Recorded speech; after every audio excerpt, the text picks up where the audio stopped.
Let's Talk Oculus, a VR podcast, is proudly sponsored by the good folks at Patreon. If you want to support the show, join us on patreon.com/Let's Talk Oculus. What's up, Oculus nerds? Welcome back to Let's Talk Oculus episode 212. I'm your host as always, I'm Dan. I'm joined by my co-host as always, it's Samson. How you doing, buddy? Oh, I am doing well. I love when the podcast number, I don't have to switch, then I just had 2 on the left hand, 1 on the right, boom, boom, boom. Easy enough. Dan, we had some great VR news. Like, what a day. Wow. I was riding that hype train and woo-hoo. I don't know if it lived up to it, but it lived up to it for me. Oh, we'll talk about it, right? It's been a great day for VR. I'm actually glad we were actually meant to record this yesterday, but we had to delay, and it was actually ended up being perfect because the Steam frame was announced finally. There was like strong rumors that it was going to be shown today, but we've had rumors galore, for the life cycle of this development life cycle of this headset, and we finally got it today. We finally got all the not all the details, but like a good chunk of details. There's no price. Full deep dives. That there's so many like hands-on videos from like publications, and the Adam Savage tested. There's a whole hour deep dive in that as well, which is mostly an interview, to be honest. Exactly. So there's actually a lot of content out there, but still there's a few bits that we just don't know, a few hidden things that we just don't know. Also the Steam machine and the Steam controller. Yeah, exactly. In the PC sense, there's even more. They announced all 3 for today, which is a bit crazy because I don't really know anything about the other 2 because I've been just focused on one, which is the VR portion, which is what we'll talk about later today. Crazy day. We will talk about all the Steam frame stuff in part 2, though. We're going to continue with our actual main show that we had planned before all the Steam frame stuff. So if you're interested in that stuff, just wait till part 2. In part 1, we're actually going to cover something that's not available on the Steam frame, and that's mixed reality. We're going to talk about that, and we're going to talk about basically not like our favorite mixed reality games or like the top 5 games or something, but the games that everyone should definitely try. Maybe some of these games that we don't talk about enough on the show or just in the space in general. So we just want to talk about it on here, of course. And obviously, if you're regular listeners to the show, you probably have heard us talk about this. But we'll be talking about a couple of new games as well. Laser Dance, Little Critters as well. So we'll talk about those in the mixed reality portion. But Samson, before we begin, as always, a bit of housekeeping. Housekeeping. The Discord, join the Discord below. There's a link. It's absolutely free. We had Rammstein join the whole band. Yeah, the band? Which is pretty cool. Yeah, which was pretty fun. Joined. The whole band joins. So join in the Discord below. It's completely free. You get the conversations going. It's always popping off. Every day there's notifications on the Discord. Pow Pow is loving life in there with Arcanage, and we'll talk about his comment in a moment. But yeah, join us on Discord so you can join our friendly community. We also have a weekly Walkabout tournament, which is currently on hold until the next season starts. Healing Entree is the person in our Discord supporter of the show who hosts this. He'll be back soon with the latest season where you could submit your scores for different courses and see where you rank with other LTO players. Samson, you've also got your Walkabout Sundays. What's the next Thursdays, time? What's this Sunday? Sundays. This Sunday is a morning session, I believe. And I believe it's scheduled for 9 a.m. Eastern. There we go. There you go. So if you're in the Europe or anything like that, come on, join as well. And then obviously the Patreon. If you want to support us at patreon.com/Let's Talk Oculus. You can support us at the $1 or larger tier. Big shout out to Future Proof, who upped his pledge to us, patron of the show, helps us out a little bit more. So we really appreciate it. And just remember, if you're at the $5 or more tier, you get to listen to this episode a little early. Samson, let's talk about some listener comments. You can write in Spotify. There's an episode discussion in the Discord. There's also, you can write in anywhere in the Discord. If I think it's worth putting on the show, we'll talk about it on there, to be honest. letstalkoculus@gmail.com as well. You can go onto YouTube and put in a comment. Samson, what's the first comment that we have? Yes, from Arfix on LTO 211. Arcanage might be the best VR game alongside Half-Life Alyx and Into the Radius. Yeah. I mean, someone else agrees too. That's Pow Pow. Arcanage is. We've been speaking about it for the last couple episodes. So, but yeah, it's fantastic. I still haven't played Into the Radius. I have it. I have the second one as well, but I've always wanted to play it, but never got into it. I think when I first got it, I was like in the midst of moving to Toronto, and then never actually played it. And it's just escaped me. So I do want to play it a lot because it's a game that a lot of people talk about, especially in our Discord as well. So yeah. It's a fantastic game. Next comment is from Baru Monkey on the Discord. In fact, this is basically leaning into our topic. He just basically went, now I have a Quest 3, Quest 3S, I believe he has. What MR games should I try? And that's going to be our topic of the show, so we will hold that on and we'll talk about it in a second. But Samson, we got one more comment. Do you want to quickly read that one out? Yes, from Pow Pow. Just 100%ed the game now, that being Arcanage. Immediately jumped into the New Game Plus mode on heroic difficulty. Going to take a little break and play something different for a while, but I'm definitely coming back to finish New Game Plus soon. For those wondering, it took me 15 hours and 10 minutes to 100%. Well played. Well played. 100% it as well. You don't really hear that many often 100% in games, at least not for me. Well, it depends what crowd. I was gonna say it depends the crowd you're in. If you hang out with if you go check out the Without Parole Discord, you'll see a lot of people platining them. They're getting platinums out there. Yeah, fair enough. One more thing I want to talk about just before we get into the topic. Is it of the like show. the platinum is a number one. Platinum. No, but do you say platinum different in England? No, we don't say platinum. No. Yeah, that's what I said. We don't say platinum. One more quick thing I just want to mention because this is just a game announcement from TerraVision Games, and the PR marketing is done by Reese, who is a friend of the show, for Games for Tea, and also the Cross Button VR podcast as well. So I just want to mention it because he let me know that this is going to be announced by the time this episode launches, so he wanted me to plug it. So the game that TerraVision Games is coming out with is a game called Orcs Must Die by the Blade, where this is very similar to... Orcs? Like orcs? Orcs. Okay. Yeah, like orcs from Lord of the Rings, kind of orcs, that kind of thing. Have you heard of the game Orcs Must Die at all? Just now. Well, there you go. Well, so normally in these Orcs Must Die titles, it focus heavily on like strategic trap placement, and obviously cleaning up all the people that have come through and such. But the VR version called By the Blade puts players directly in the thick of battle. You'll be physically swinging your sword, parry incoming attacks, and time your counters for intense hands-on melee combat. Well, all the while, but also doing all the traps and all that stuff as well. So if you know Orcs Must Die, if you know that kind of franchise, you'll know this kind of game. But if you don't, definitely have a look at it, because you're going to have a VR version of this in there soon. And obviously it's a tower defense game, if you didn't realize from that description.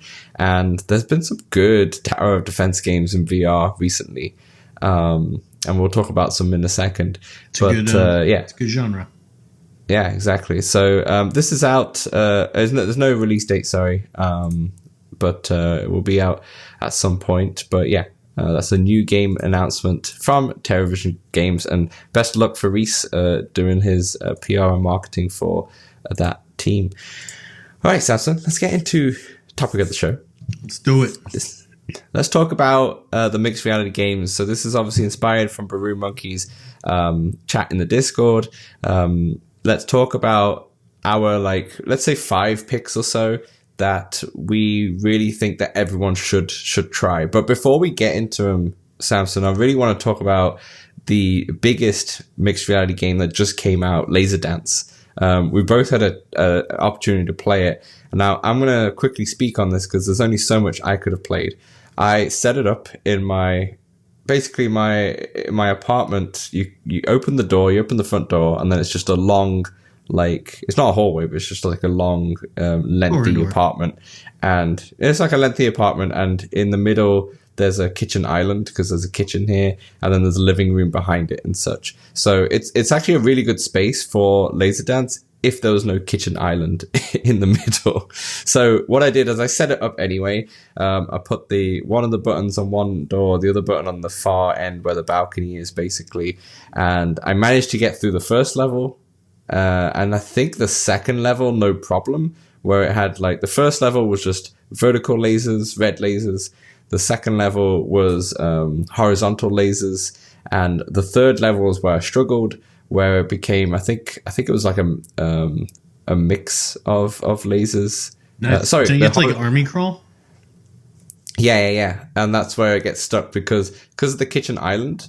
The space to army crawl between the kitchen island and the wall is very tough for a 6'3" person to kind of get through. The amount I just kept hitting the lasers, and I was like, okay, this is just not not possible in my space. You got to go into the settings, Dan, and you can have a minimum load height. You know what I'm saying? So you can raise up the minimum height. Interesting. And there's a few other settings that you can mess with too. I might have to try that, but my issue is that space between the kitchen island and the wall, or the kitchen line and the oven, is absolutely fine in daily use, but with lasers, it's tough to squeeze in. It sounds like you could maybe put a button on one side of the island and one on the other side of the room that, the island. Yeah. I could do. It won't be that long of a walk, but it definitely would be able to make that work for sure. It's probably about 4 meters, 5 meters, to be honest. So I could probably make that work. But yeah, also, if your island is in it's in your setup, your room setup, or whatever, it'll just take it into account usually and not put it'll know that you'll have to get through there. Yeah. It does, and it does a great job in that. It's just that I am too big to fit in these small gaps when it comes to, I need a little bit more leeway. And that's I did try. I did listen to an interview with someone, I forget the podcast, that the developer did an interview on, and he said that was one of the things one of the issues he ran into was some of the lasers start tapering in as the level. So the tall people would look at it and have a sense that their shoulders were too broad to fit through it. Yeah.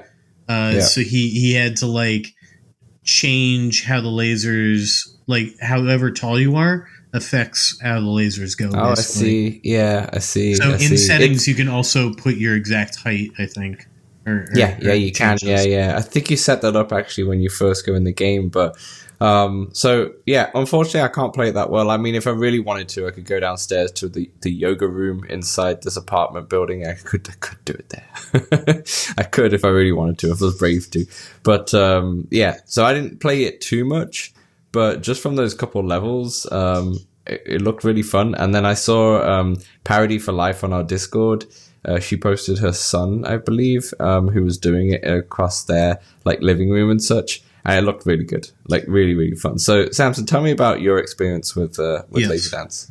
Well, first I'll talk about the different types of lasers there are. So there's red static, which, as you mentioned, you start off and they're just vertical, but they can also go horizontal. Then there are yellow, which move, and the yellows, as they move, they leave a mark, a burn mark on your furniture or floor. very cool, little nice touch. Very, immersion. Yeah. And then there's blue, and they blink on and off. Got it.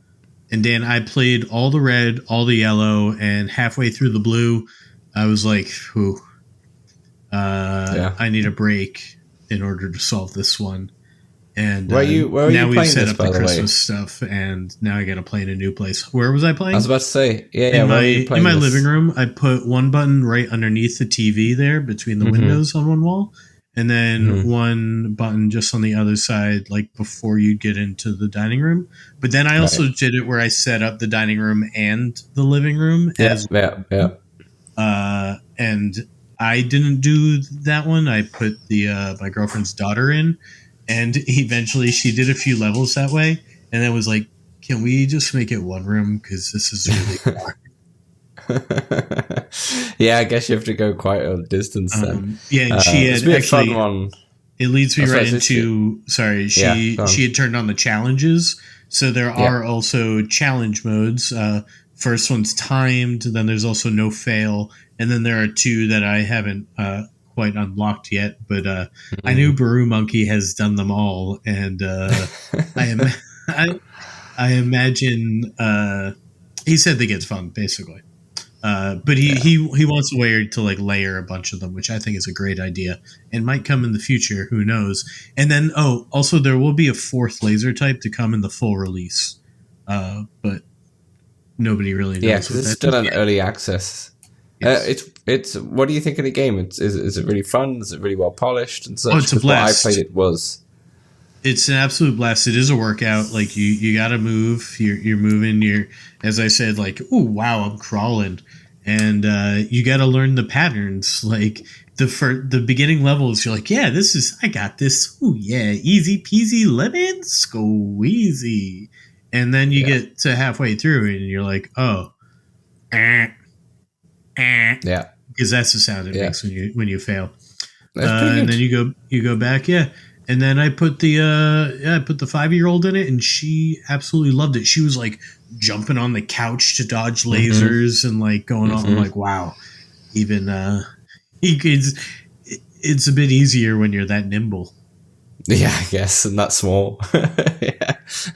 It's really. I think if people have the space and have the area to do this, I think this might be a no-brainer in terms of a game that everyone should try, because it's so unique, and it's something that you can only do on the Meta Quest, right? With the mixed reality, we talk about the Steam frame later on that doesn't have it and such. It's what game that you can only get here in this experience, and it's the mixed reality experiences are few and far between, but when done right and when done like when it takes advantage of all the capability when you do have mixed reality, like you have some really good mixed reality games like Demio, for example, where you can just play the game in mixed reality and pass through, and it's kind of nice, right? To play it that way, it's really calm and it's kind of nice. But it's not a game that takes advantage of everything mixed reality, which is kind of what we're kind of talking about. Mixed reality. Yeah, exactly. Which is what I feel like the games that you should definitely try out. Yeah, immersive mixed reality. And don't get me wrong, I love those kind of games, but yeah. And this is why we go into now our like 5 picks, shall we say, that work really well in mixed reality and are like immersive mixed reality. So Samson, let's talk about this. I know you had a really tough time narrowing down your list because there are a lot of really good mixed reality games. Now we've just talked about one, so now I've got 5. Yeah, there we go. I've got you down to the actual main 5 that I wanted you to do. Perfect. Samson, I'm going to start though. I'm going to start with another new one. I'm going to talk about Little Critters. Little Critters, and that took me really hard. That one.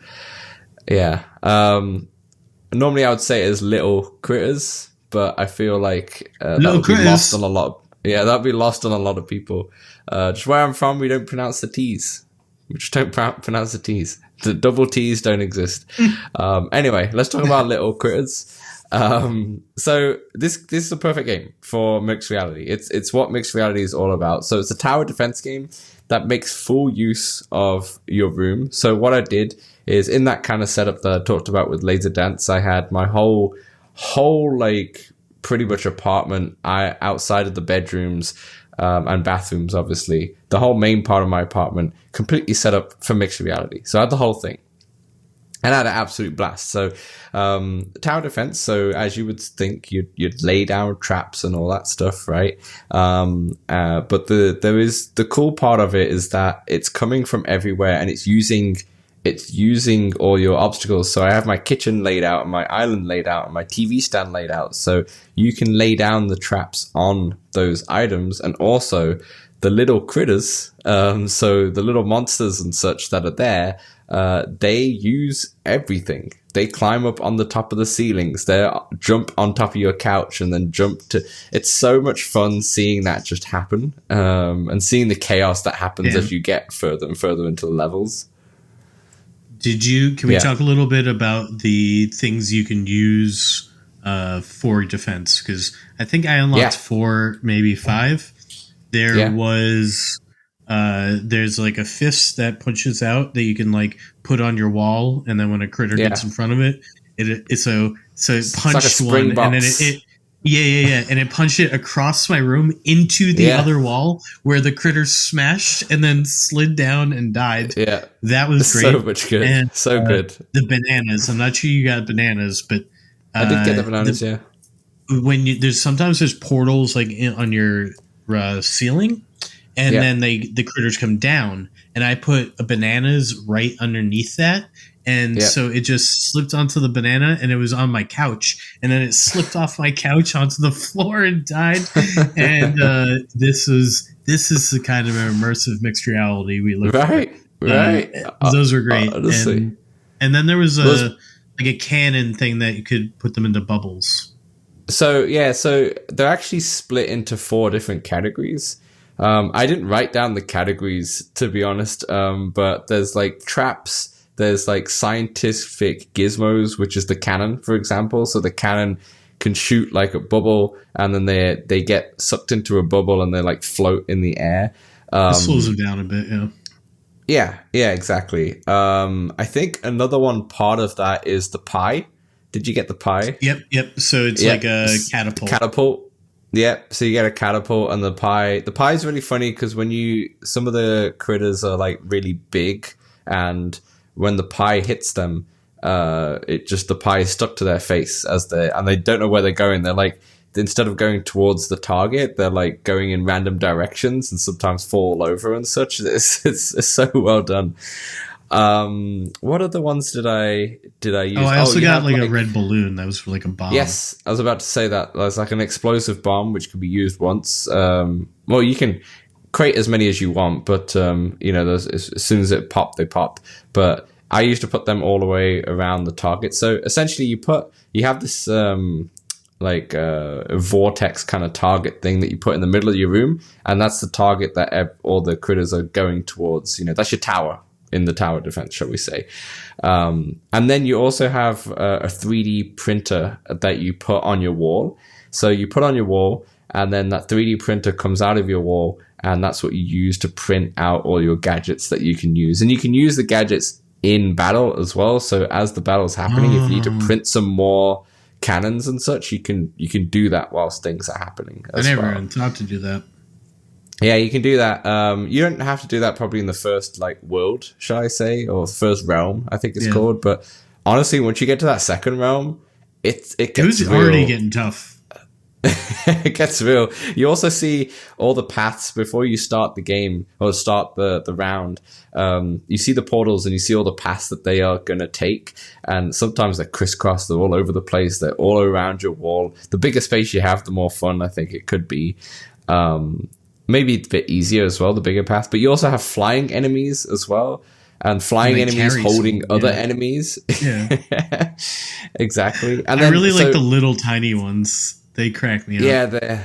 So you've got the mid-sized critters who are you have the classic ones that are just running. Some of them are they look like goblins that kind of crawl on the walls or crawl on the top. You have the flying enemies as well, where the flying enemies are a little bit bigger and they take a couple more hits to get rid of. And then you got the really tiny tiny critters who are kind of like don't really. I mean, they do go towards your tower, but they mostly, for some reason, in my space, they kept going to my like all my gadgets and try to knock them down. They always and try went to get to my rid gadgets of those. first.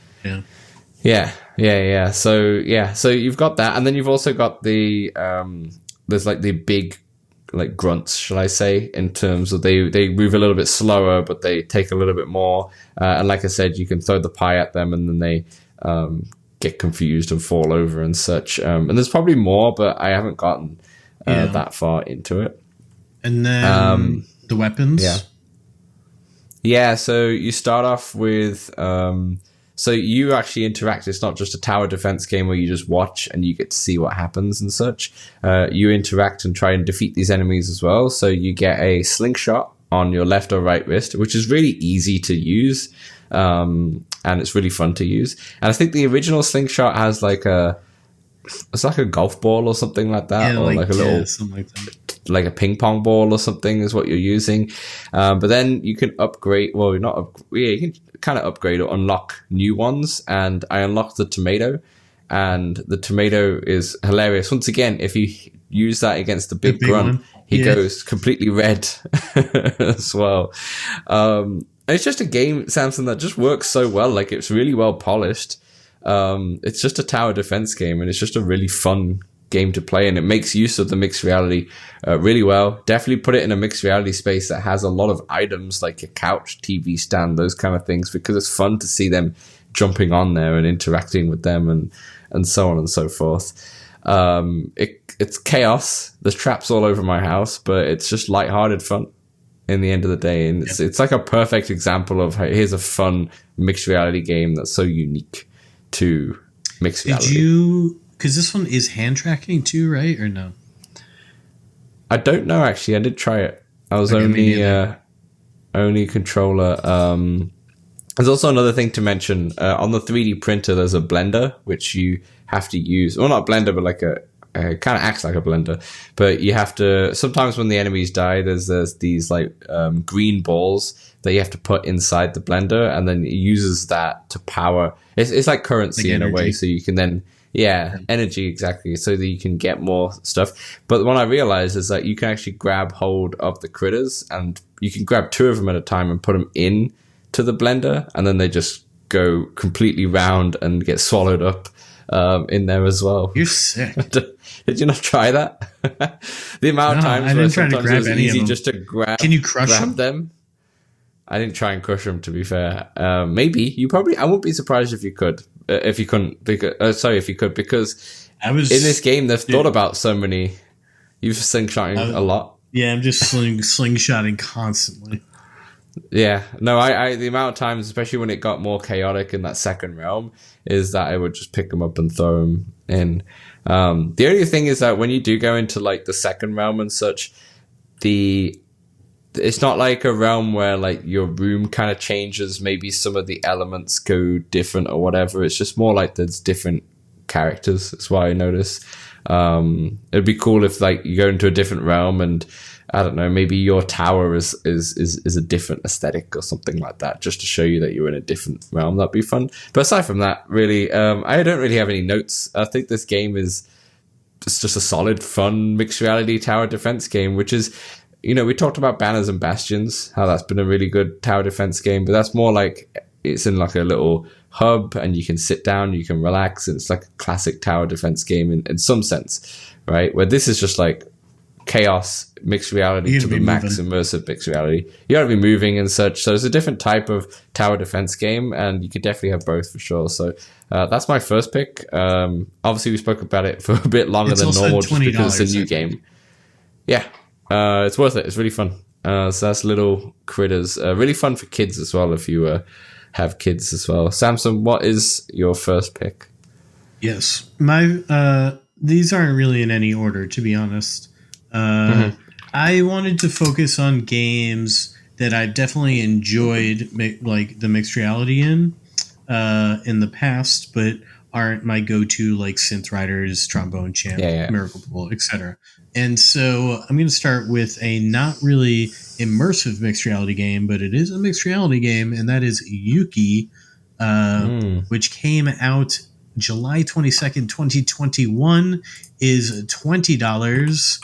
And what Yuki is a VR bullet hell roguelike shooter. You sort of hold on to a toy character, like think of it as an action figure, and you're moving through waves of enemies, dodging bullets and shooting them. So there's a whole like roguelike shooter campaign, if you will. Core loop is you run through levels, pick up orbs, unlock upgrades, die, permadeath, etc. But there's an entire mixed reality mode, and that one I believe is 10 levels or so. And the way I've played it is just I like to go outside and I set up a huge space. But if you're in a room, it'll work too. The enemies come in through portals on your walls, and then you have a little character in your hand, much like the single player, and you're just trying to move around your space, avoiding bullets and taking down the enemies, getting to the boss. And I believe it's timed, or like there's some sort of leaderboard situation. This was not one I really cared about the leaderboard for, but it's pretty fun to just move around the space with your little action figure, dodging all the bullets and killing all the enemies. It's like a little arcade game that you're inside of. So nice. If you're looking for a high intensity arcade shooter, and you got the space for it around your room, this one, it could be played in a small space because they just come in through your walls, and really you just need to be able to move a little bit for the action figure, but probably be a little bit better with a bigger space. It's Yuki. Nice. Yuki. Yuki. All right, perfect. I love it. Next game for me is Pencil. Pencil is another. It's Pencil. Pencil's another game that uses mixed reality to its full capability, but is different. It's completely unique. It's a game that kind of teaches you how to draw, but not only does it allow you to like trace objects and such, but also kind of guide you on the paper. So I actually drew a cat the other day. I should have. It's over there. I should have brought it up. Maybe I'll bring it up when you're talking about the next game. Yeah. But I drew a cat, and essentially it kind of guides you on how to draw it. But then it's not just that. That's cool. But you can also import like 2D objects and trace them as well. But it has like DLC, like anime and fantasy DLC that you can draw those characters in if you wanted to. But that's all cool. But the stuff that I actually really enjoy is the like lessons in techniques. So there's like lessons in shading or hexing. There's also a whole category on perspective. So like drawing buildings or rooms and such with perspective. That I found the most fun to do because I feel like I actually really am learning than actually just tracing a cat or so, But yeah, I definitely recommend Pencil. It's I don't know if it's still in early access or is technically out of it. I'm not too sure. But it's Pencil with an exclamation mark. It's won a lot of awards. We had the devs on the show at some point in our life cycle. Release. Yeah, before even released. Because I noticed also on my Quest, I do also have the like original build, like the 0.01 build or such. So yeah, I have the original one on there because it's in your like unknown sources. But yeah, highly recommend. Highly recommend Pencil. You just basically the way it works is that you get a piece of paper or a notebook, and then you put your left controller on top of the page, and then it overlays on top of it basically, and then you just get your pencil out and you just start drawing, and it works really well in the color pass through of Quest 3 and Quest 3S. The only thing I would recommend is use probably just a sheet of paper rather than a notebook. I did the cat on the notebook, but since it was on top of the notebook, the controller was on top of it. If I moved the notebook slightly as I was drawing, it will kind of ruin my guide. Where when you have a piece of paper, you could probably tape it down if you wanted to, and then it won't move and such. So I'd recommend that over than just doing the notebook, but it still works. It was still a good fun time. A good fun 15-20 minutes as well in there. We'll let the people judge when we see your cat. Right. I'll post in the Discord. How about that? I'll post in the Discord. All right, Samson, that's pencil. Back to you. Yes. Next up, we've got Trackcraft by developer Brains Gamify, a Czech indie studio. This one released August 29th, 2024, and is $20 now. This is a mixed reality racing track creation game. Think like toy cars, if you will, where you drive toy cars through tracks that you build or that have already been built. And they utilize the environment in your physical space. This one is a bit more IMR. That is to say, immersive mixed reality. Dan, I'm making it a thing. It also supports VR, though. So if you don't want to see your room, all right, go to the VR space, and you can easily switch between them. There's a track editor. You can create your own tracks. You can share them. There's multiplayer with up to 6 players. I haven't actually gotten into the multiplayer yet.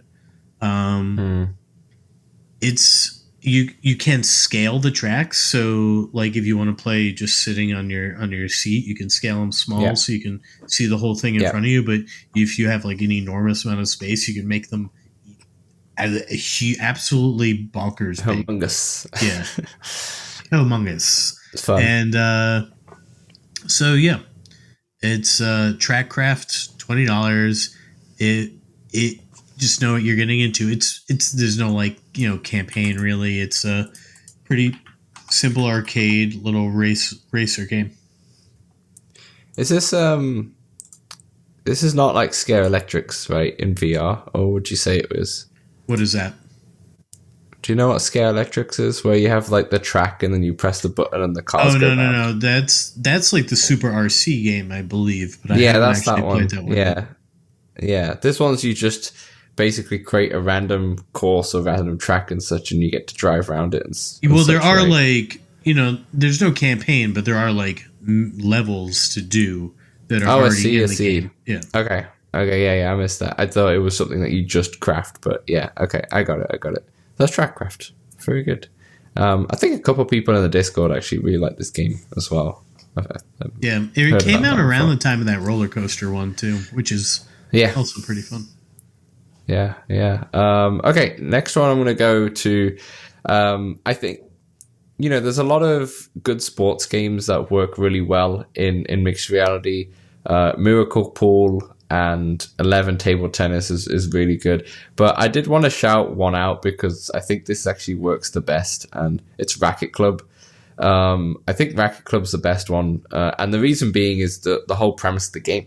It's IMR, immersive mixed reality, where essentially, so Racket Club, if you've not played it, it's a kind of like a fake sport, shall we say, but think pickleball and squash or racquetball kind of together. So you're in like a glass box, but there's a net in front of you as well.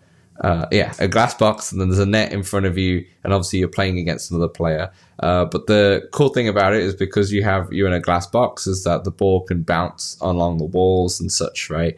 So obviously it's in VR, but they have mixed reality in there, and it's the only way to play it, in my opinion. It just works really well because you have your surroundings, but because sometimes depending on what space you're in, like in my den, for example, where I'm recording the pod, it works almost perfectly, but it doesn't because my den is just a tiny bit small. But then if I do it in my living room, it works perfectly because I have the width that I need. And I don't have like a desk in the way or anything like that. And it's cool because it will bounce off your walls basically when you have it set exactly right. So once again, it's that immersive mixed reality, and you can use your actual walls rather than just the fake glass walls in VR, and you can see when it's going to hit the wall, so you're not going to hit your controller against the wall by mistake because you've got it all locked and loaded. So it works really well.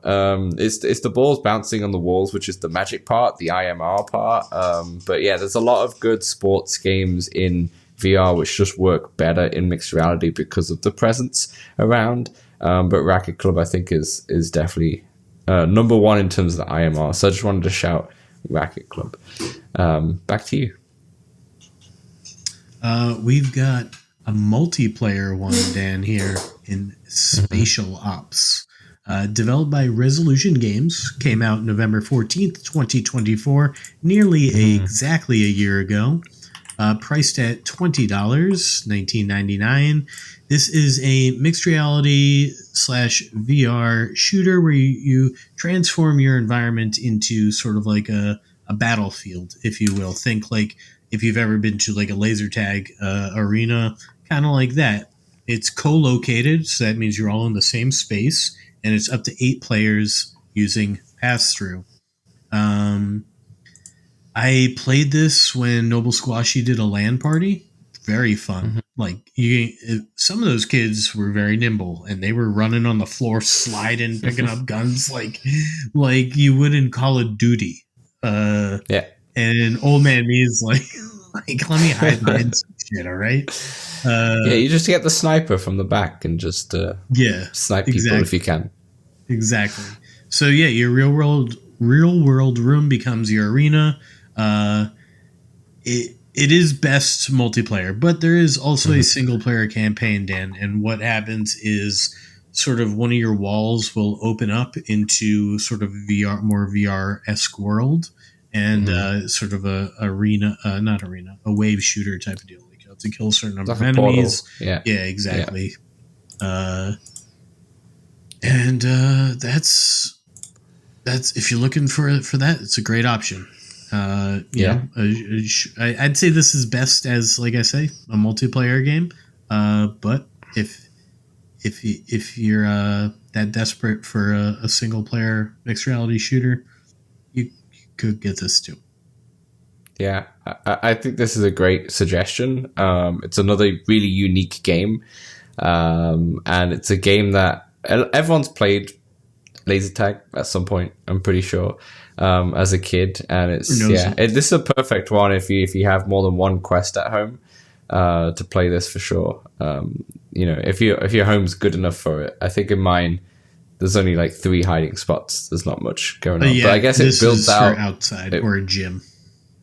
Yeah, because it does build out like walls and such for you, right, to hide behind, like cover and whatnot. I believe so. I've really only played this like in very one time. Yeah, that's fair. Beauty. Okay, I'm gonna say my fourth one is not a game. It's Moon VR.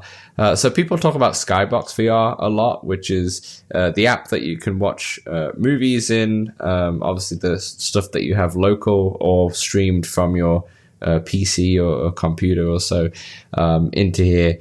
But and Skybox is fantastic. Don't get me wrong; it's a really good app. And if you have Skybox, you don't need Moon VR. But if you don't have Skybox, and you want for mixed reality and pass-through, I prefer Moon VR for the pass-through. And here's the reason why. Okay. A few reasons actually. One, I actually like the visuals better in Moon VR. I was watching John Wick Part 4. The latest one, anyway. This was a while ago. I actually did this last year because I was going to do a YouTube video on it, but then I decided this is too much work. But I did all the research for it. But Moon VR, basically, and Skybox VR, I tried both of them. And this is just for picture quality wise. I actually preferred Moon VR. It was more closer to what it would actually look like, where I saw Skybox VR was a bit too saturated. You can change the levels and such, but Moon VR just out the box just worked really well, and it was good quality. And you can also scrape the art as well. So when you have a movie that you've downloaded onto your Quest, you could scrape the art. So instead of just having thumbnails, it has like actual, instead of having like the screenshots of the movie, you actually have the proper movie poster. So you can have a nice little collection, which is quite nice, which Skybox can't do. But then in terms of the mixed reality part, the pass-through part, Moon VR is really cool because it can, you can obviously dim the sides and such like Skybox can, but it will also project the reflections or the light from the film onto your walls.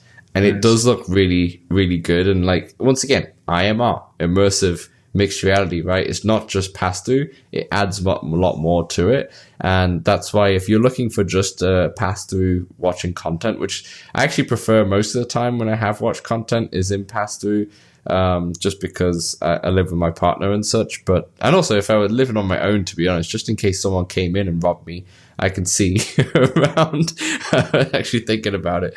But yeah, I prefer Moon VR for that. But if you really don't care about it and you prefer VR, then I actually like Skybox more because I actually like their personal home theater, which is like a small, like 6-person home theater. But it just, I like that environment a lot, to be honest with you. But yeah, Moon VR for sure. It can do everything that Skybox can. It can stream from your PC and do all that stuff as well. But I think it's never made it to the actual Quest store. I think it was always in App Lab and now in early access and never actually made it to the store, but it's still there. You can download it now that the stores are merged. So yeah, that's Moon VR if you want a better pass-through movie watching experience. If you watch stuff locally. Obviously, if you stream and such, then you got big screen, you got Disney and Prime and all that stuff. But if you're downloading movies or ripping discs and putting it onto your Quest, Moon VR. You know what I always say? You can Moon VR, just don't Moon me. Okay, that makes all the sense. Yeah. Dan, well, listeners of the show know that I love rhythm games. And so I would be remiss to not include a rhythm game. But I also didn't want to talk about the same old rhythm games I always talk about. So I was going through my list of all my installed games or uninstalled games, and I came across Samba de Amigo, Dan, developed by little-known publisher Sega. Came out October 12th, 2023, also nearly 2 years ago, just over 2 years ago. $30 in most places, and it might have DLC, honestly. I'm not 100% sure at this point. And it is a rhythm music game where you use the controllers akin to maracas, and you hit targets in time with the music. I believe there's like up top, middle, and low. The original series had you shaking maracas, and this translates into this VR version as well. The base game has 40 songs. It does span wide genres. Apparently, the original games used to have mostly Latin music. This one is a bit more expansive. There are multiple modes: rhythm game mode for standard play, streamy go mode, is more of a campaign style mode, and it does have mixed reality and 2 mixed reality modes, Dan, as mixed reality party and mixed reality multiverse modes. So mixed reality party lets you pick individual songs, like rhythm game, starting in pass-through mode and then gradually building towards fully immersive VR environment. Upload VR said it's interesting but a bit gimmicky approach. But lo and behold, there's another mode called Mixed Reality Multiverse that places you through 3 consecutive stages tied together by a little brief story. And the narrative, though, isn't much. It does use the pass-through a bit better than the MR party mode.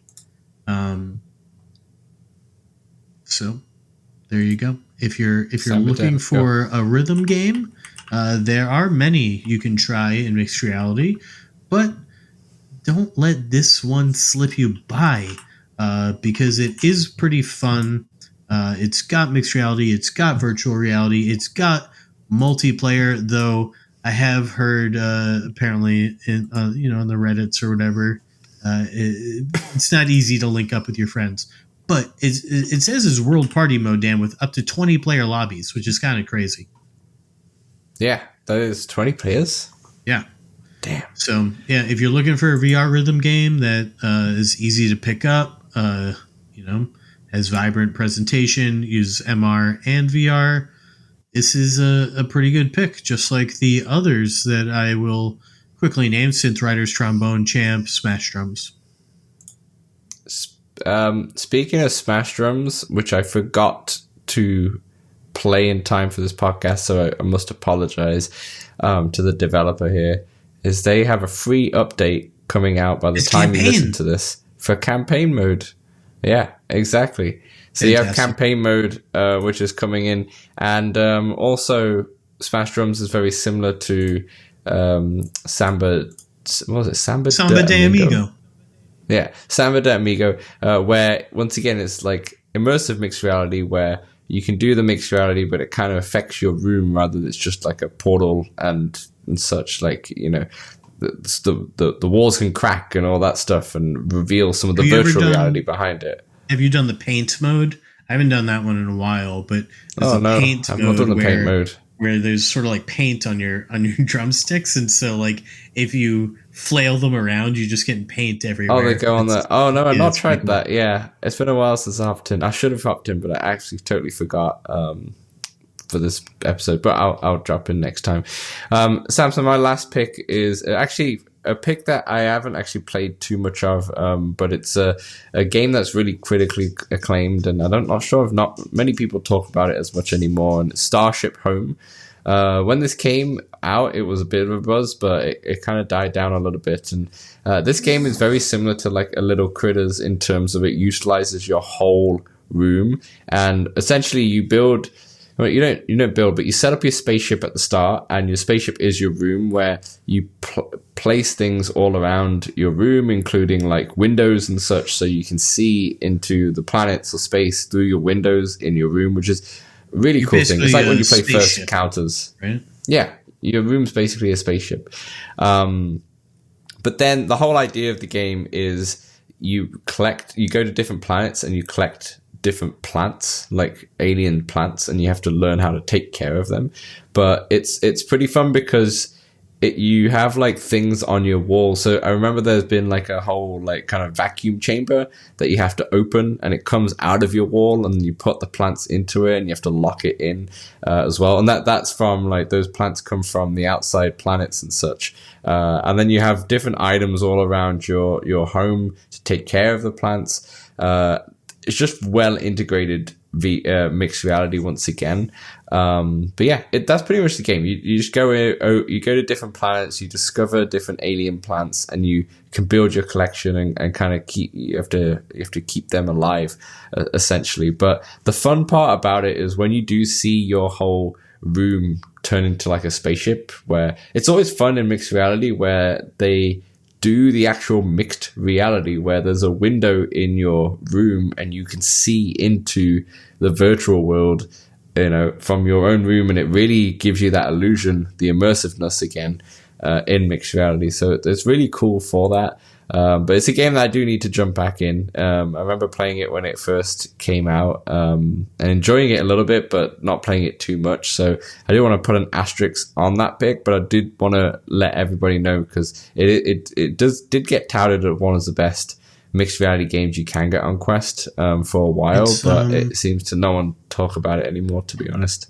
I think it is published, or there's some creative, I think. There's some sort of connection between Starship Home and Laser Dance / Cubism dev. They work together. Oh, really? In some sort of fashion. Yeah. This is also something I learned in that interview. Oh, there you go. Very good. That doesn't surprise me too much because it's well polished and well done, you know. Yes, IMR. Yeah, exactly. IMR. Samson, what's your last pick? My last pick is Dungeon Maker. I think this one might still be in early access. It is free. It comes from developer Field of Vision. It released April 16th, 2022.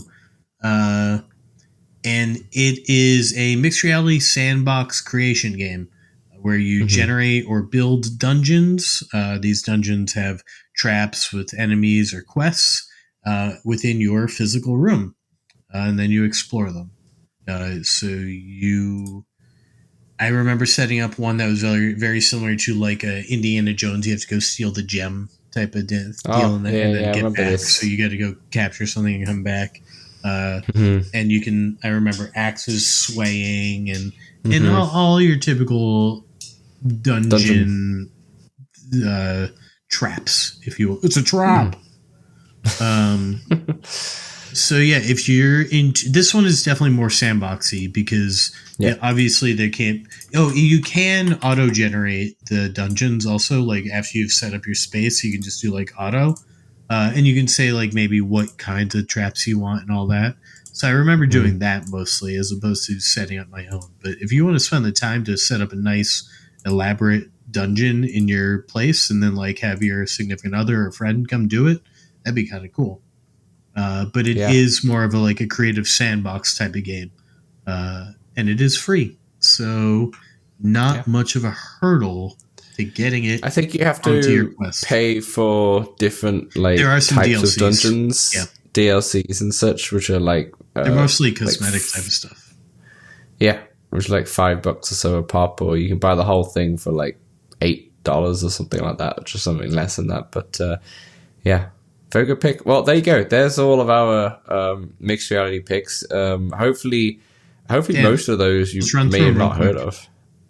Yeah, okay. My 5 were, apart from Laser Dance, which is kind of on all, just the one that we talked about at the start. Little Critters, Pencil, Racket Club, Miracle Pool also in that kind of list. Moon VR, and Starship Home. Yes, and I had Yuki, Trackcraft, Spatial Ops, Samba de Amigo, and Dungeon Maker. Very good, very good. All right, there are our mixed reality picks. In part 2, Samson, we got to talk about the Steam frame. So let's get into it. We'll see you in part 2. Hey, we know public lobbies in VR games can be a bit toxic. Feel a bit empty at times. That's why we created the Let's Talk Oculus Discord, a friendly community that you can join for multiplayer meetups, general VR chat, the game, and chat about VR, fitness motivation, and there's even a very impressive 3D printing channel. Join over 100 of our community members in the Let's Talk Oculus Discord for free. The link is right in the description. Welcome back to part 2 of LTO 212. We've been talking about the mixed reality games that you need to play, but Samson, the big news story is the Steam frame. Obviously, let's talk Oculus, we talk about the MetaQuest, but Samson, we might finally have a competitor. Yeah, let's frame Oculus. Okay, so it's finally real. We've talked about some rumors in the past, but we've not really talked about it much on this show just because obviously it not being related to the Quest much. But now we've got the announcement. We have a ton of facts. I've kind of scoured the internet and tried to bring these together. There might be some stuff that I'm missing, but here's what it is. So what I'm going to do is first just go through this big list of facts so everyone can kind of understand what's going on here, and then we can talk about it and such. Okay, so the facts, it's out in early 2026. No actual release date, but just out early 2026. No price either, but Valve did say that it will be less than the Index, which is at $1,000 for the whole set. So it will be less than that, but they don't have an exact price just yet. It's a modular headset. They have a core module, which is the front part of the headset, which has everything inside it apart from the battery, and you can clip it off. In fact, it technically doesn't have the speakers in there too, but has everything else in there, and you can clip it off, and the whole intention is that you could probably put it on a different head strap, which has other capabilities. But the core one that comes with it, that they've shown for now, there's a battery on the back, essentially. And it looks very comfortable, to be honest, with the weight. So, yeah, like I said, the idea is to replace the straps. They did mention or alluded to another strap having a much better audio experience, like a much more immersive one, maybe the ones that have like on-ear audio and such. That's just one example, but there could be various examples. Who's to say what's going to happen?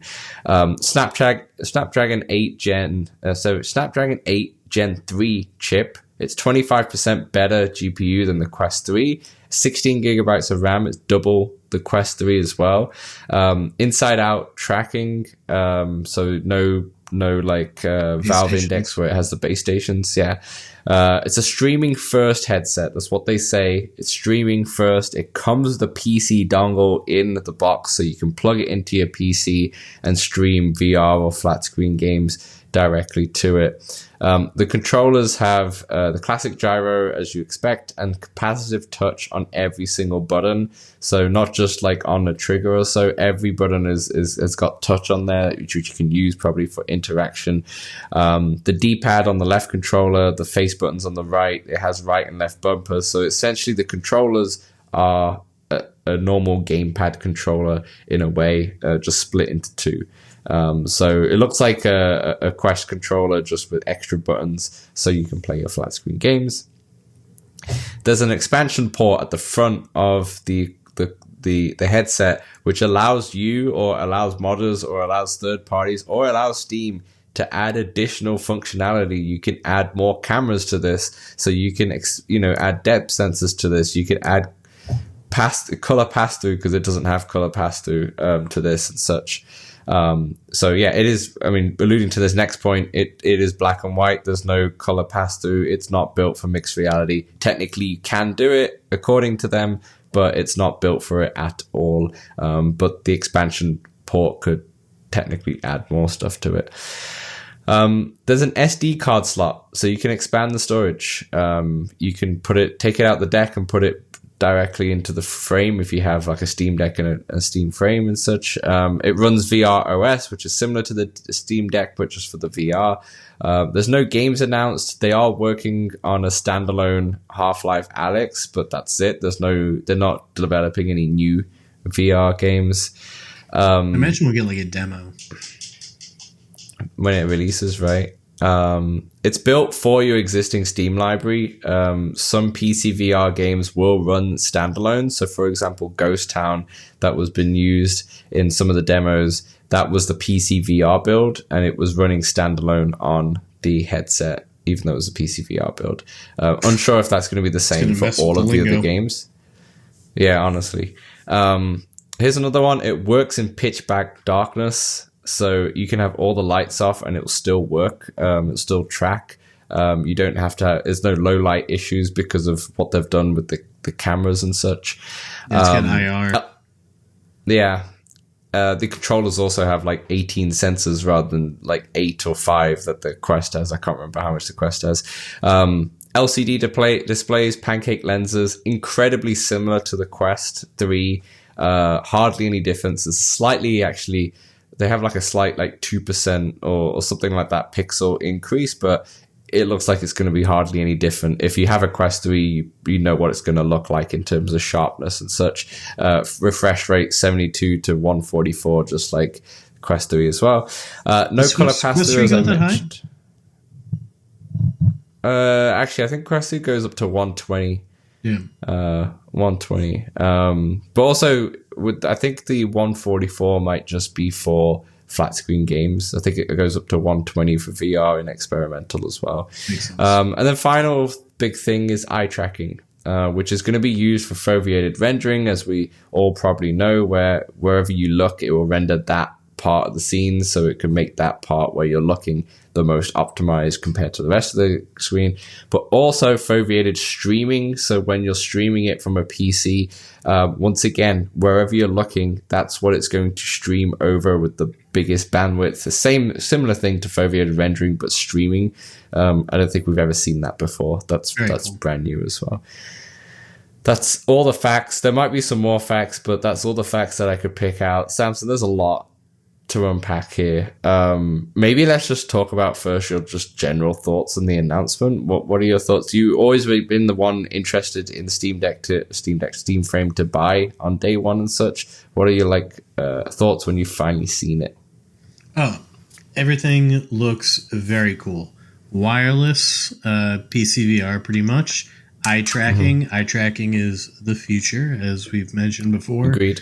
It's got the inside-out tracking, so I don't have to buy freaking base stations or set up any of that.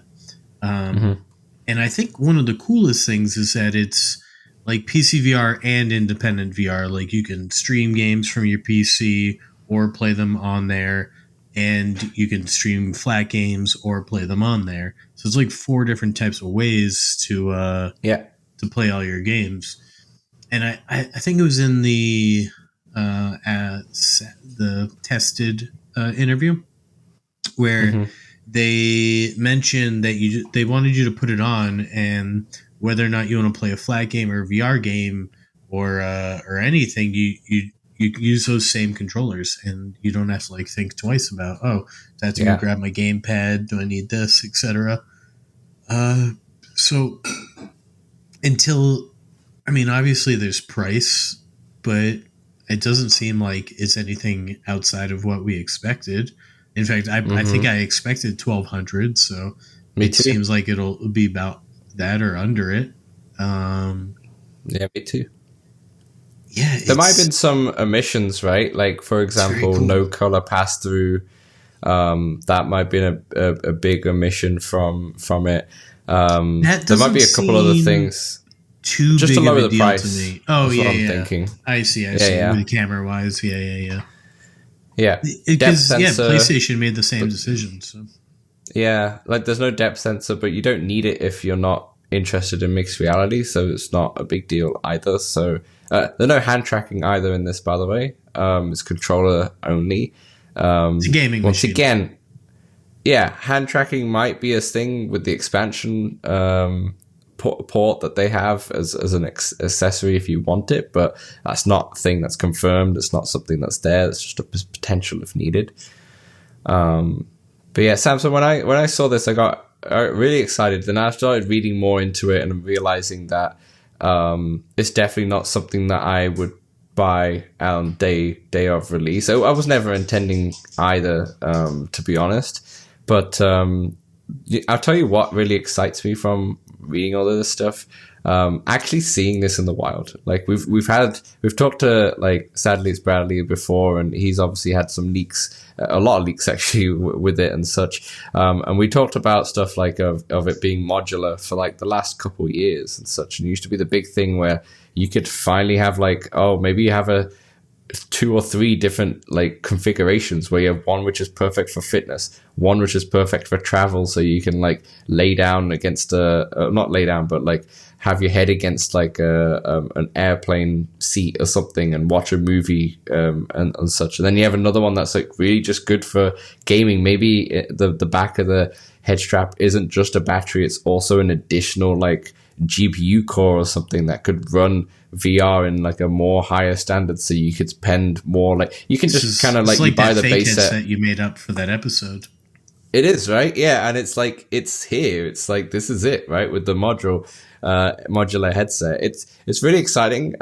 Things I really like that it is obviously a newer chip than the Quest 3. It doesn't sound like it's going to be a big generational leap, more like a 3.5 Quest 3.5 kind of thing. But who's to say? Who's to say, right? We don't know that for definitive right now. I love the fact that the controllers are like gamepad controllers where it will encourage me. Like I have a Steam Deck. I've had one for almost a year now, and it's like this is actually great because I love playing on Steam Deck. Don't get me wrong, but also having a big screen in the stream frame will be pretty cool too. And once again, I could just have the controllers. I don't have to bring an extra controller or anything like that, which is really fun. And it's Steam. You know, it's Steam. Like, if anything, with the Steam OS on Steam Deck, it runs really well, and it's ever since I've had it, it's been really good. So I expect nothing less really when it comes to VR. Like one of the biggest complaints when it comes to the Meta Quest 3 is the software. When it comes to like the OS and the store and all that stuff, the Steam store is amazing.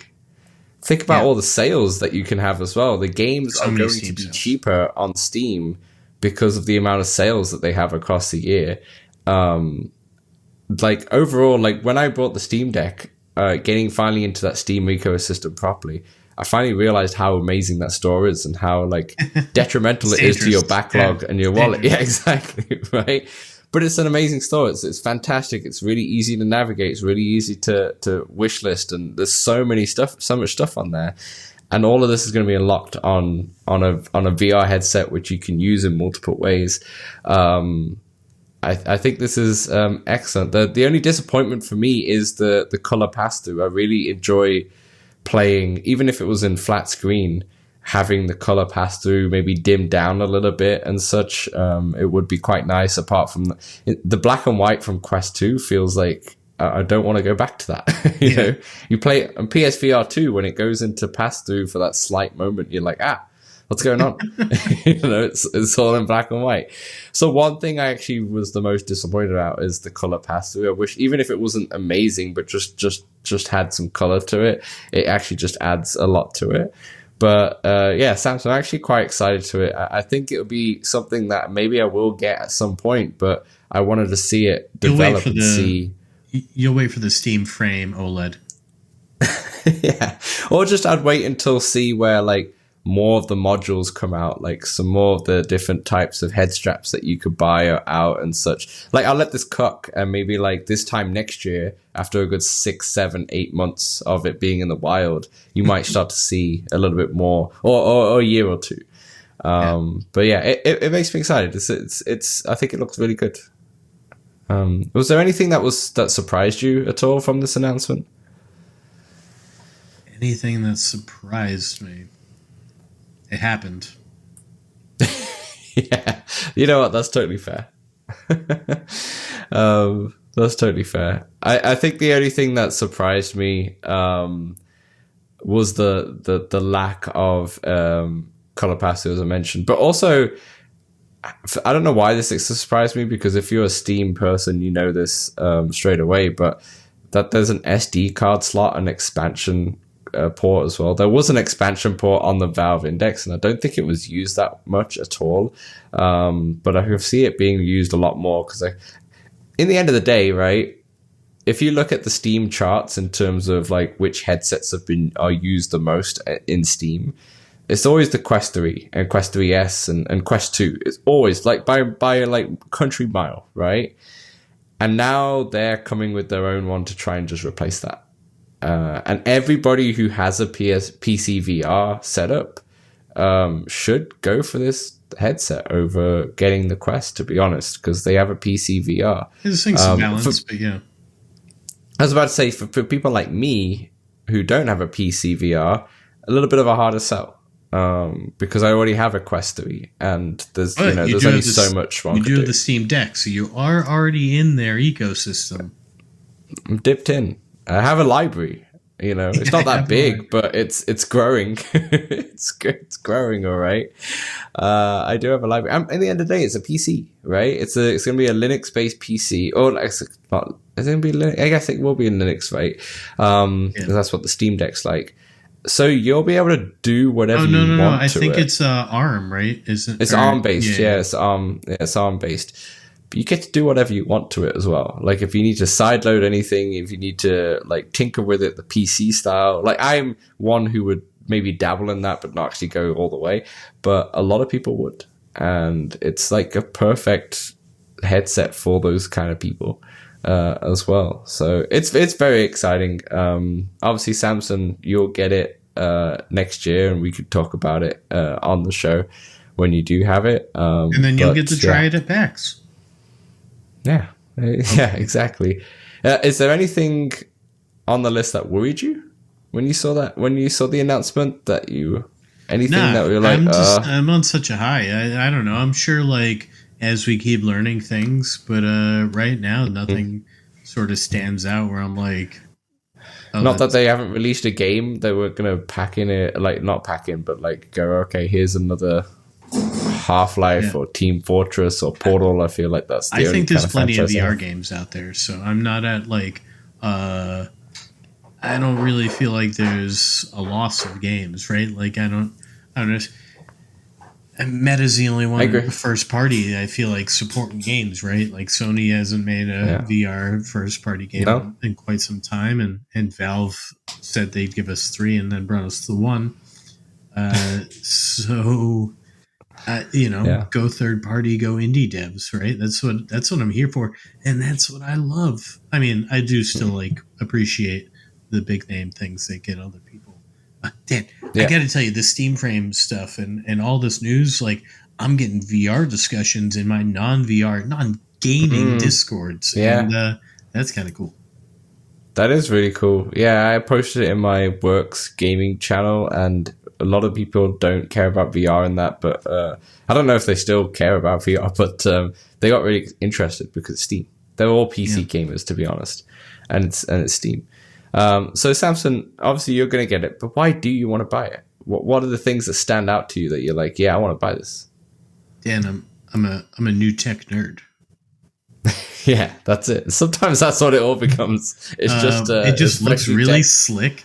It's a great way to play all the games, take it on the go, show it off to my friends who are locked into Steam.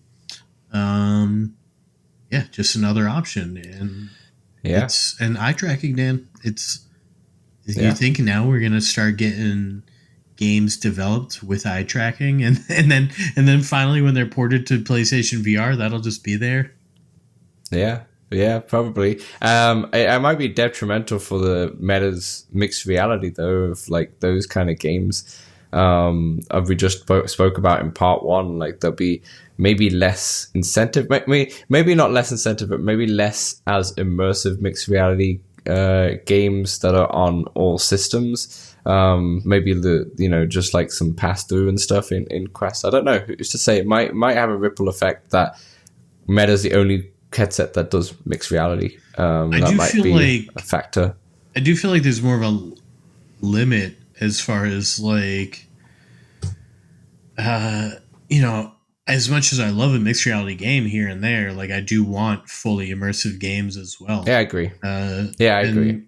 And so I do feel like there's almost, I don't know, I don't want to put down somebody's creativity out there, but I feel like it's much harder to develop like a story-based game or like all this with things you're used to from normal, like even flat or VR games, and to change that into mixed reality is a bit of a challenge.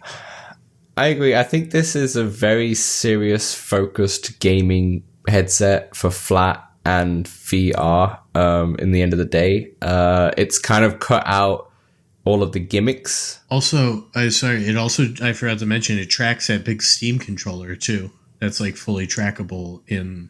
Oh, the new controller that they're coming out with. Yeah. So they've also coming out with the Steam controller, which looks huge. It looks like a Steam Deck without a screen, to be honest with you. Like it's just like a huge controller.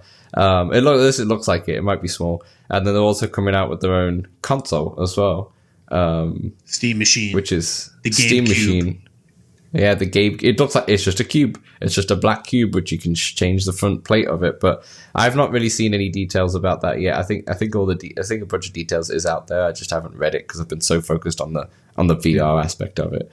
But Samson, exciting times. It's really exciting times. It looks like a sleek. According to Upload VR, I read their article that they posted. I think Ian Hamilton and David Heaney both had hands on, and they said it was ridiculously comfortable. Like it's lightweight. It felt like the most lightweight headset they've had outside of lightweight outside of the big screen beyond, obviously, because that's its own little thing. But then requires all the other stuff, right? But yeah, it looks really good, and there's some parts of it like, okay, there's no the game or anything like that. There's some question marks on that. I mean, but, that we know of yet.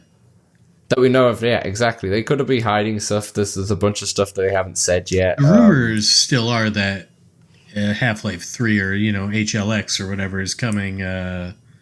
Still to that come. rumor's been there since I was alive, I think. I was watching like that Tyler McGovern or whatever, and he really thought it was coming today until he found out about the console, and then he's like, like they're not going to talk about games when they're like trying to get out all just this hardware stuff. Yeah. And so we'll see. He's a little concerned that it'll get announced at the Game Awards. Yeah, I think the Steam console is actually the Steam Machine or whatever is actually an excellent idea for everyone with Steam libraries, to be honest. I know people like run the Steam Link or have their like sometimes PCs set up in the living room and such, but yeah, it's a console with fully backwards compatibility. I think it's like 6 times or 10 times more powerful than the Steam Deck. Six times. It might have been the Steam Frame. I don't know. It's something like that. But yeah, anyway, that's the Steam Frame, at least the early thoughts. I'm sure there's more stuff that's going to come out and we'll talk about it. Let us know in the comments and such if you're interested in this itself. Obviously, there's going to be a lot of parity with the MetaQuest system. The only thing that the MetaQuest has over this, to be honest, is the mixed reality stuff and also those exclusives. So your Assassin's Creed, Population 1, Batman, Asgard's Wrath 2, Medal of Honor, my beloved Medal of Honor, and such. So, but Teenage Mutant Ninja Turtle, that'll be coming to it. Yeah, Thief is already guaranteed to come on it. They've already announced that. Walkabout said their day and date and all that stuff. That everything's going to be running apart from those exclusives. So, yeah, fun times ahead, Samson, for the VR industry. Fun times ahead.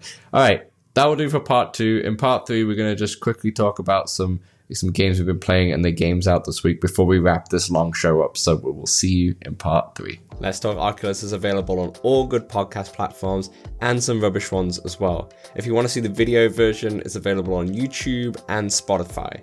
And also, if you love us so much, then consider throwing us $1 at patreon.com/letstalkoculus. Back to the show. All right, welcome back to part 3. This is obviously LTO 212 with mixed reality games and the Steam Frame that can't do any mixed reality, as we've spoken about.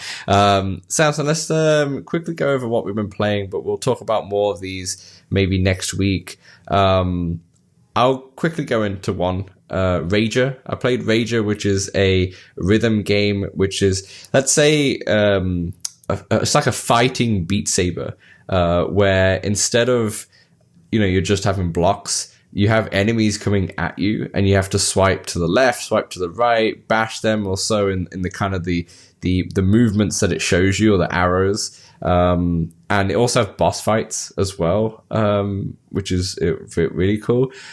This game has a demo as well, so if you want to try it out, definitely do that. It's a fun one though. It's really good actually. The only thing I don't... Yeah, it's 360.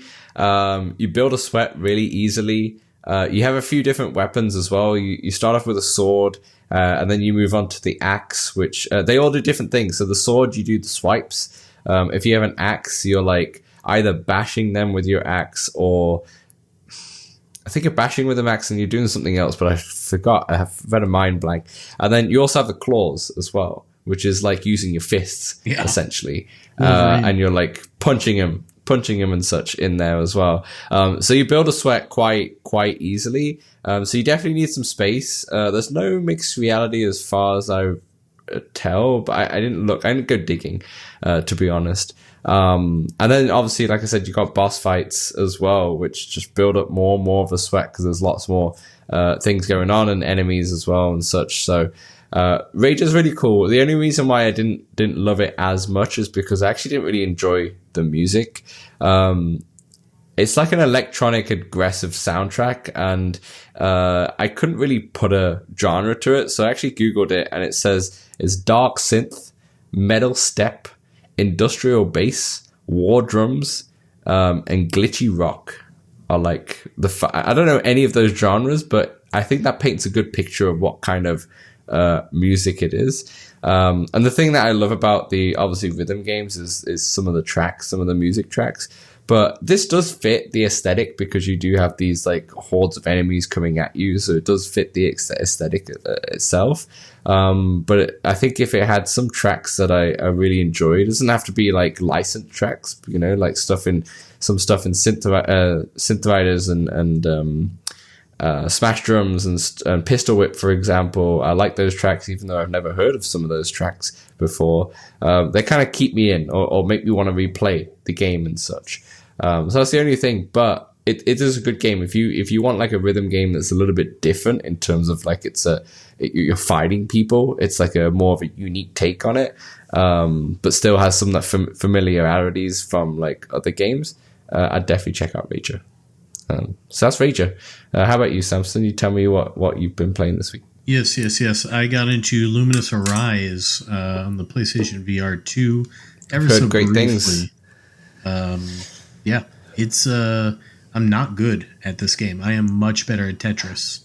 I think I started playing the campaign on easy, and like the second level, I died. I'm gonna have to learn. So now I've been trying to watch some videos on like strategy and that, and I don't think it helped. But I think I just need to play more.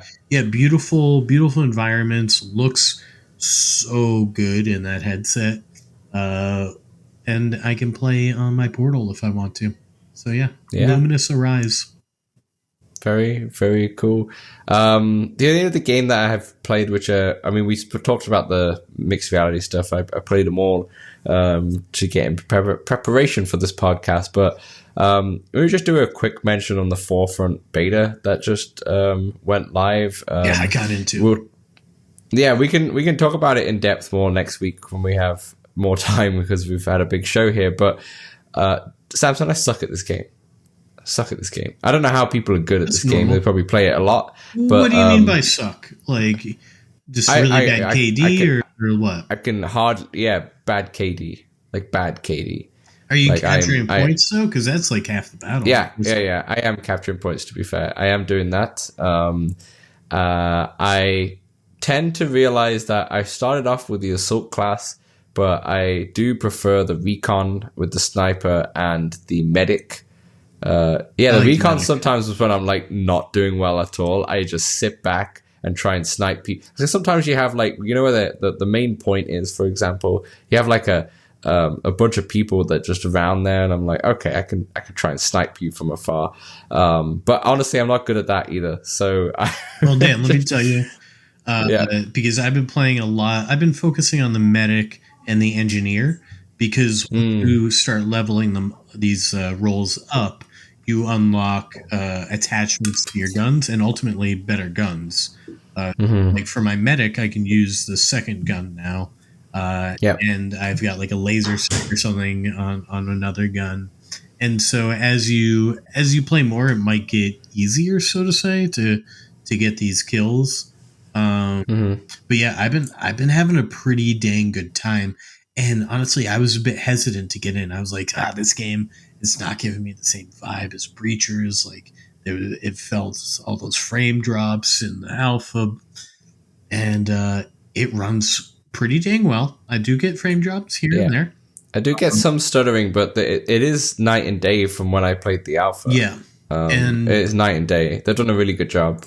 I don't know if you played the new level, but there's a new level called Paradise, and it is basically a few small islands all around, like an oil rig in the middle with a helicopter.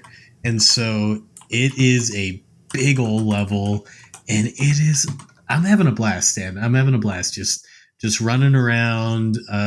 You get a lot of people like who are cosplaying, getting really into like the medic, like, oh, don't die on me, soldier, I'll come get you, and like all this. There are, every here now and then you'll get a lot of squeakers on a level, but I haven't really encountered that too bad. Mostly encountered friendly folks, and I've squatted up with friends too. But I did get out there and not squat up with friends as well. I'm having a good time, and I'll be sure to get in more so we can talk about it a bit more thoroughly next week. That is Forefront. Yeah. Oh, Dan, I did want to say it made like top 6 on the Meta Store in the first week. Nice. I'm pretty sure Breachers like smashed it in the first week or so as well. I'm pretty sure that did a really good job. I for some reason remember that as well. But yeah, that's really good. But this game is going to be a game where you play it now and then leave it for like 3 months and then play it again, and you'll realize like how much it's changed. Yeah. They're doing a lot, and it already looks pretty decent as well. Like it's starting to look better as well and such, and it's that extra polish that they're doing. Yeah, it's Battlefield in VR. Battlefield in VR. Any other games that you just wanted to mention before we go?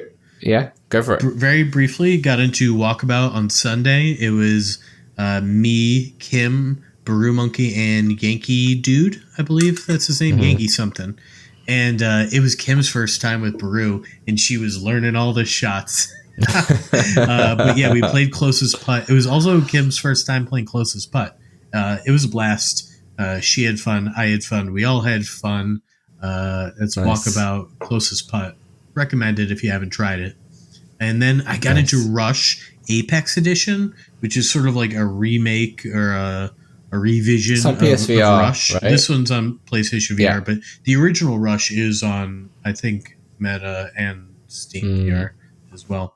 But yeah, it's basically wingsuit jumping race, if you will. So you jump off a ledge and then you're going through circles down targets and such. Yeah, down like a mountainside, if you will.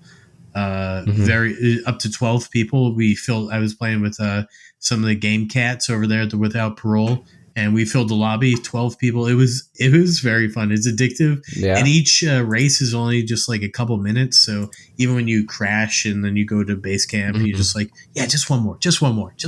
Yeah, that's fun. It's very fun. Very fun. And that's I just had a look at the Rush that's on Quest, and the description, the first part of the description says, now with Quest 2 enhancements. So it's a Quest 1 game enhanced for Quest 2, and I don't think they touched it since, which is why they have the Apex edition that's on PSVR. Very, very cool. Excellent stuff. All right, let's round off the show with the games out this week. Samson, maybe I'll start because you were just talking there. The first game is Glassbreakers. Lead your squad of champions into a fast-paced and tactile competitive arena where tactics, magic, and power collide. Command your team, protect your glass, and dominate the battlefield in this real-time clash of champions. Squad up. Build your squad for a dynamic roster of 12 champions, each with unique abilities and roles that shape how you counter, combo, and control the match. With deep customization, your squad style will unmistakably be your own. And face off, battle friends in private matches, test your skills in ranked duels, or refine your strategy in AI skirmishes. Each fight is a tactical and tactile showdown. Adapt your opponent's squad and command your champions with precision to turn the tide in your favor. That's Glassbreakers, which is Champions of Moss, I believe, is the full title, to be honest, but I didn't write that down. Very good. I've got you. Hotel Infinity. Welcome to Hotel Infinity. Walk the winding halls and grand ballrooms of a mysterious hotel using your own 2 feet. Hotel Infinity allows you to explore vast areas from your living room without the need of controller-based movement or teleportation. Explore impossible spaces through seamless blend of portals, lifts, impossibly winding hallways, and other architectural deceptions. Hotel Infinity allows you to explore vast areas by physically walking around your play area. Experience reality-bending puzzles. The hallways aren't the only impossible feature of Hotel Infinity. Some of the hotel's secrets are buried deeper than physics would normally allow. Every corridor leads somewhere you've never been, and no room is ever quite the same. Explore at your leisure, but don't wander too far. We hope your stay is eternal. This is a game that you were really interested in, right? Yeah, I still am. This yeah. Room scale movement. I love it. I'll hear you talking about it next week, maybe. We'll see. So many games. There's a lot. So many games. So many games. Next week. I've been playing. I've been a little hooked on Redacted. Yeah, Redacted.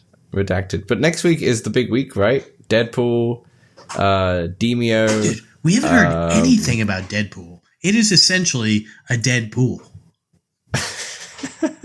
Yeah, that's true. The Thrill of the Fight 2 is the other one that's next week. Next week's the big week. It's come over quick. We had literally last week's episode talking about the big games in November, and yet next week is the big week that we were talking. It's crazy. It's crazy. Anyway, last game, we did Siberia. That on purpose. Right. Siberia. Get ready for a journey as an emotional... I'll start that again. Get ready for a journey as emotional as it is unforgettable. Kate Walker, a brilliant lawyer from New York, is sent to a remote village in the French Alps to finalize the sale of an old automation factory.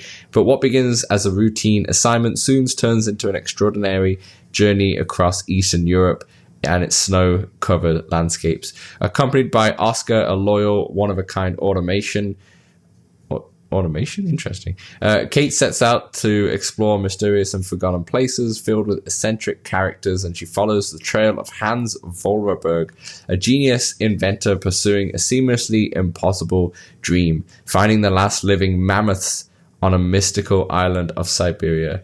Yeah. After 4 iconic Oh, sorry. It was automaton, which is a moving mechanical device made in imitation of a human being. Oh, thanks. Thanks for that clarification. I had to look it up.